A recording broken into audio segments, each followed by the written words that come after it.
So அம்மாவுக்கு வந்து பார்த்தீங்கன்னா, மேல் கீழ் தாடில அனைத்து பாதிக்கப்பட்ட பற்களும் எடுத்துட்டு நம்ம இம்ப்ளான்ட்ஸ் பொருத்தி ஃபிக்ஸ்டா பற்கள் குடுத்துருக்கோம்.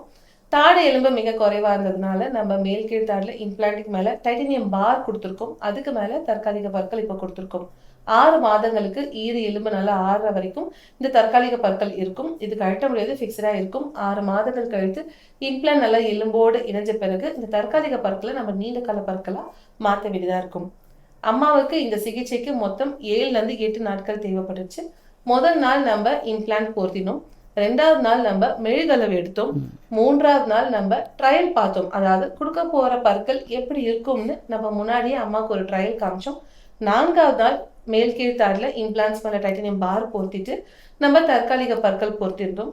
5வது நாள் 6வது நாள் நம்ம கேப் விட்டு 7வது நாள் போல நம்ம அந்த செயற்கை பற்களை அழகு படுத்துறதுக்காக செயற்கை ஈறுகள்லாம் பொருத்தி அந்த பற்களை இம்ப்ளான்ட்டுக்கு மேல ஃபிக்ஸ்டா நம்ம டைப் பண்ணியிருக்கோம். இப்போ இந்த பற்கள் ஃபிக்ஸ்டா இருக்கும், கழட்ட முடியாது. 6 மாதங்கள் கழிச்சு இது நம்ம நீண்ட கால பற்களா மாத்த வேண்டியதா இருக்கும்.